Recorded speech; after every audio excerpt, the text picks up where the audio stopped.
Hi, welcome to another video. This is actually going to be a two-part series where I'm talking all about coffee and caffeine. And in this video, part one, I'm going to be talking about the good and the bad. By the way, my name is Maritza Alexandra, and I am a productivity and wellness coach. And coffee is a hot topic, right? People are either diehard fans of it, can't even think about quitting or not drinking coffee at all, and others claim that quitting coffee altogether changed their health and changed their lives. So, I'm going to talk about the facts and talk about the benefits and the consequences of coffee and caffeine consumption. So, I'm going to go ahead and start off with the good. So, a lot of people consume coffee because it does boost your alertness, your memory, your concentration, your focus, and it helps you get in the, get things done mood, and helps you get motivated, and it helps you feel productive. Caffeine also improves your mood, it improves your energy and social ability. And also, something that's not very well known about coffee is that it's an excellent source of antioxidants, and it is linked with the reduced risk of Alzheimer's and Parkinson's disease, along with other health conditions. So, yeah, on paper, coffee sounds great, right? It does a lot of great things. However, there are some consequences. Now, typically, Americans will drink on average of 3 cups of coffee or more.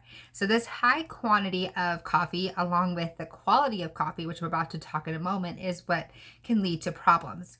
So, most of the time, or a lot of the time, people are not drinking just straight black coffee, right? They're adding chemicals and sugar and creamers, and especially if they're visiting popular, coffee chains, those popular drinks that are most commonly ordered are very high in sugar, high in fat, high in calories, and very little nutritional value. So it can lead to, of course, a lot of health problems, it can lead to weight gain, and it can lead to fatigue and a whole bunch of other things as well. Another problem is that caffeine is a diuretic, so it can dehydrate the body.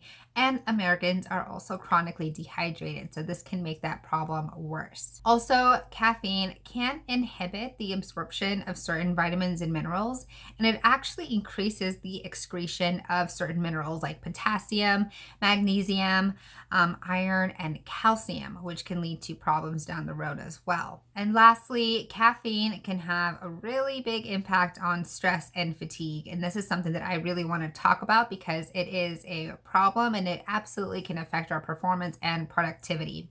So, by explaining this, I want to share with you a personal example of my experience when I used to be a heavy coffee drinker. So when I used to work at my old job, I would get up in the morning and make my coffee because I was tired and I needed coffee to get my day started.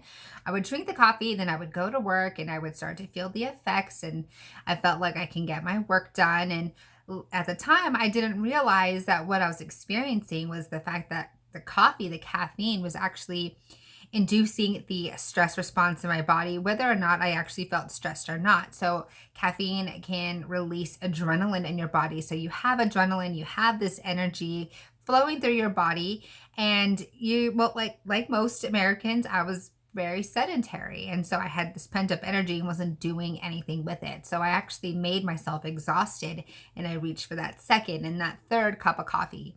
And then by the time I got home, I was feeling tired. And then I got this sort of second wind, this boost of energy right before bedtime, which made it very difficult to fall asleep at a decent time. And it made my quality of sleep very poor. So I woke up the next morning not feeling rested, feeling exhausted, and reaching for coffee again. And this cycle just continues and continues. And as it progresses, you get to a point where you end up needing coffee just to feel normal again. And people joke about this all the time, right? They say, oh, I need coffee to function, or don't talk to me before I had my coffee. But it's a sad reality that you get to a certain point where you end up robbing tomorrow's energy for today. And so you really do end up just needing that coffee just to feel like a normal functioning human being, and that's a problem. and it can lead to even bigger problems down the road. So those are just some things to think about. In my next video, part 2, I'm going to be talking about tips and alternatives to coffee consumption and caffeine. So keep a lookout for that. And if you have any questions about anything that I talked about today, feel free to leave them in the comments below. You can also reach out to me directly, and you can also find me on Instagram. My handle is at maritza.alexandrahealth. I'm always hanging out over there. And if you liked this video, don't forget to give this video a thumbs up and consider subscribing to my channel, because I do talk a lot about wellness and productivity as well. And I hope you enjoyed this video, and I will talk to you next time.